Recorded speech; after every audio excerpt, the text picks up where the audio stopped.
Or not, we're concluding today, chapter 37. Chapter 37, in one word, Ma'asenu. It's our actions. It's all up to us to bring the final redemption, to bring Mashiach, to bring the light of God into this world where the light of God will not be merely the way we study it in Tanya, the way we study and understand it in our mind's eye, and our soul is touched with the realness of God, but it will be real to the naked eye. And we have to make that happen. I'm going to tie that in with the current situation later.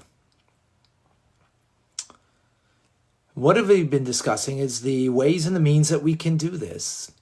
God gave us the vehicle, and the vehicle is Torah and mitzvahs. And we've been, so to speak, debating. We're having conversation about what is more effective in this manner. What is more important or greater of value? Is it the mitzvah, the physical act of doing a mitzvah, or is it the study of Torah, which we're doing now? So what we concluded yesterday, beautiful idea, was it depends on what you're talking about. If you're talking about creating a home for God in this physical world, meaning this world that's concealed on the light of God. God's presence isn't real, as it is our souls when it leaves this world and goes to the Garden of Eden. God's presence is much more real.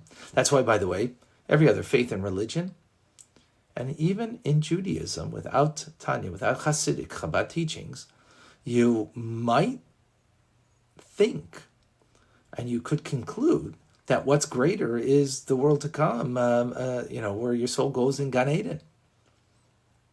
That's what it's about. Get your mitzvahs done over here so you can get a good portion in Gan Eden, in the Garden of Eden. But that's only if we're thinking about ourselves. But if we're thinking of what God's plan is very simple. He wants to feel comfortable here. He wants to be at home. Just as we're experiencing now being at home, we want to be comfortable. So, and not go out of our minds. More on that later. Remind me. So what we need to do is make God comfortable. How do we do that? Through a mitzvah, because a mitzvah is engaging the physical world. That physical world is concealed upon God, and therefore, by engaging in it, you reveal God through the act of the mitzvah, whether it's being charitable, which is the ultimate of mitzvahs, because it's taking your very vital soul that you worked hard to make money, and you're using it to give away in a mitzvah to another. Or if it's putting on your tefillin or lighting the Shabbos candles, whatever that physical act of a mitzvah, you're transforming the physical reality of this world. You're transforming you, because it takes your body to do the mitzvah. It takes your animal soul that gives you vitality to the body to do the mitzvah. So that's being all transformed. Not only that, as the Alter Rebbe said, we're transforming everything that was used as a means towards the mitzvah. So I eat and drink, kosher of course. I drive my car to do a kindness to another. Even though today, of course, that's a challenge thing. I use my smartphone to reach out to another. All those things are a vehicle that can be now elevated through the mitzvah. And that is the internal reason, the internal desire that God has, making a dwelling place for him. Now, at the same time, when we study Torah doesn't have that quality, because there's no physical act in the study of Torah, except for saying the words, actually. So there is something about saying the words of Torah, but yet it's not, and saying is like an action, our sages tell us. However, primarily Torah is an engagement of the mind, of understanding the thought process, and the understanding that we have in our minds. That's in general, because if you don't understand it, you really haven't fulfilled the mitzvah. So, what do we have here? Torah doesn't engage the physicality of the person, but engages the soul. And as we learned, it is a deeper bond with God through the study of Torah that the soul has, greater than the mitzvah has a bond with God. And now the Alter Rebbe takes this even a step further in what the study of Torah accomplishes. The Alter Rebbe explains that when you are kaire b'Torah, meaning you're reading Torah, that's the simple meaning. You're reading Torah. Actually, what you're doing is kaira, you're calling. Kaira means also to call. You're calling in the Torah to God, because the Torah, all of the words of the Torah, the words are the name of God in a sense.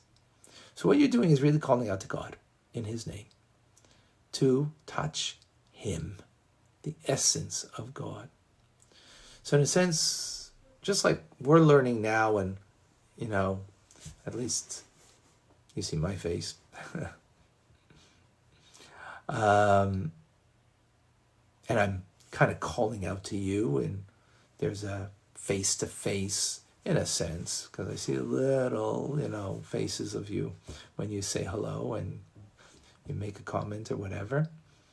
So in a sense, we're calling to each other, or I'm calling to you, you're calling to me, whatever, however. So it's like you're calling a friend, or like a child calls to a parent. What happens when you call them? Hey, Mom. Hey, Dad. Hey, Yankel, my friend.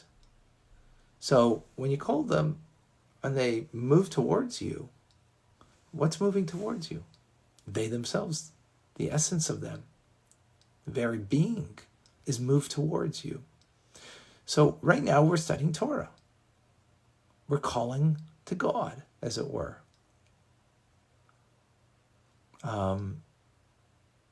Just as one calls a friend or a parent.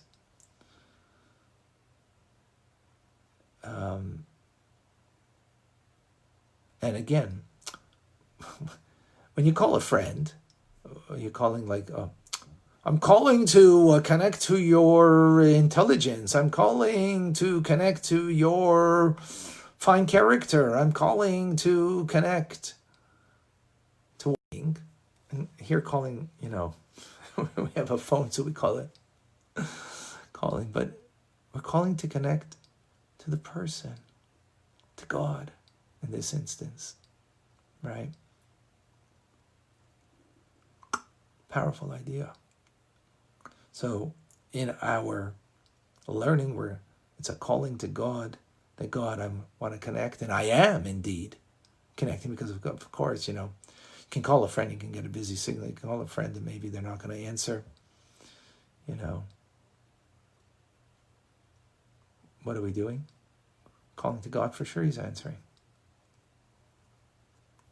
Interesting, the Alter Rebbe says that there's another way we call out to God. Folks, what is it?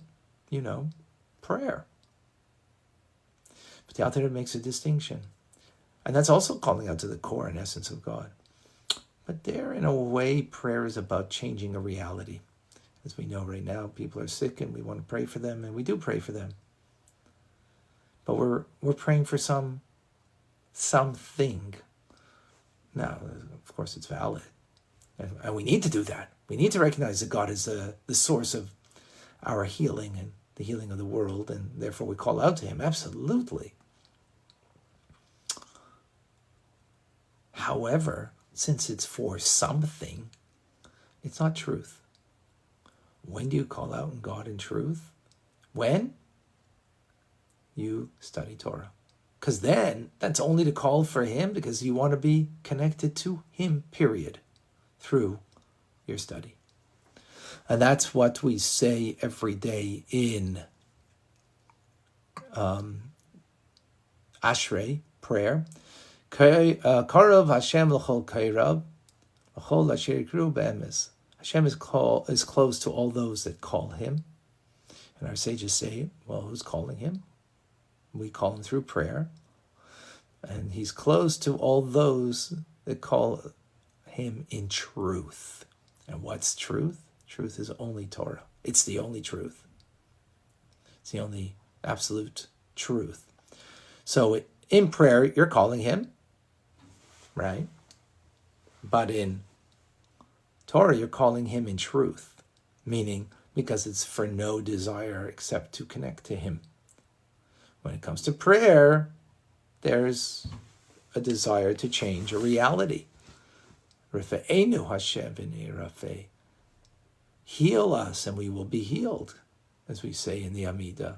Baruch Aleinu, bless us, with bounty.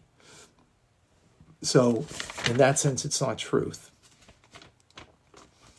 So, the Alter Rebbe concludes the chapter and says that this the prophet laments, the prophet Isaiah, there is none who calls by your name. As written elsewhere.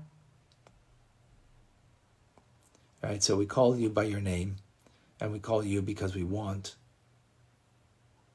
you. Because when we call by the name, who are we referring to? We want you, and the words of Torah are God's name, as it were. And therefore, by reading Torah, learning Torah, we're calling to God himself to be attached to him. So the Alter Rebbe concludes that this is ultimately what the study of Torah should bring us to a sense of awe of how magnificent it is, the fact that we're studying Torah. So what does this mean? It means that, the Alter Rebbe's Tanya, written over 200 years ago, is the ultimate self-help book. And it is a self-help, and we need to understand that it is the ultimate self-help in my personal life, emotionally, intellectually, spiritually. It's the ultimate.